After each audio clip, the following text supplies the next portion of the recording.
అరికట్టడం, ప్రభుత్వ పాఠశాలలు మరింత ప్రైవేటీకరణకు గురయ్యేటట్టు చేయటమే ఈ ప్రభుత్వ లక్ష్యంగా కనపడుతుంది. మేము అనేక రోజుల పాటు కమిషనర్ గారు సమావేశాలు పెట్టారు. ఆయన చెప్పింది అమలు చేయడం తప్పితే ఇటువైపు సంఘాలు చెప్పింది ఏది కూడా అమలు చేయడం. వీటన్నిటిని మించి ఏంటంటే నారా లోకేష్ గారు, ఆయన విద్యామంత్రి, అసలు విద్యాశాఖ ఆయన సమయాన్ని వెచ్చించడం లేదు. ఆయన రాజకీయ నిర్ణయాలు చేయాలి. ఈ ప్రభుత్వ పాఠశాలను ఎలా కాపాడాలా, ఉపాధ్యాయుల రేషియో ఎలా ఉండాలి.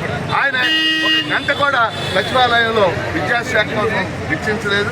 ఆయన కనుక సమయాన్ని వెచ్చిస్తే ఈ సమస్యలన్నీ కూడా పరిష్కారం కావడానికి అవకాశం ఉంది.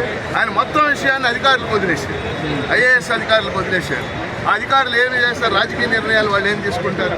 అందుకని ఇప్పుడు తక్షణం ఈ ప్రభుత్వ పాఠశాలలు పరిరక్షించబడాలంటే నారా లోకేష్ ఆయన జోక్యం చేసుకుని ఈ జీవాలను రద్దు చేసి ప్రభుత్వ పాఠశాలను ఎలా కాపాడాలి.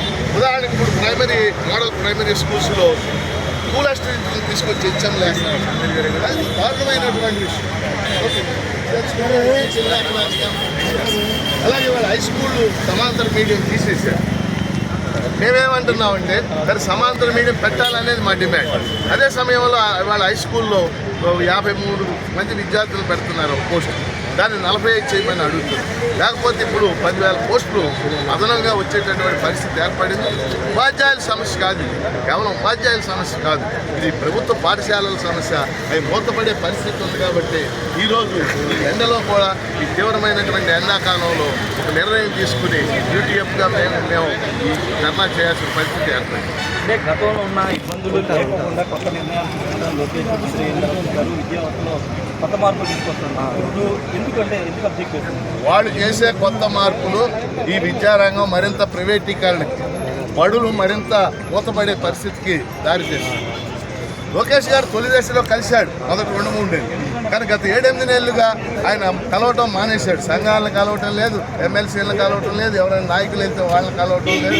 ఆయన కలవాలి, ఆయన మాట్లాడాలి, ఆయన చర్చించాలి. ఆయన విద్యాశాఖ మంత్రిగా సమయాన్ని వెచ్చించాలి.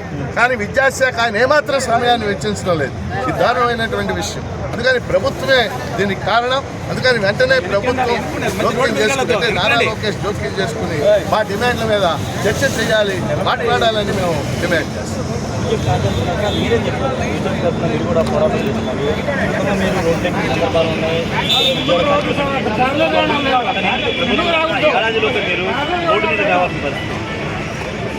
పాఠశాలని మరలా మంచి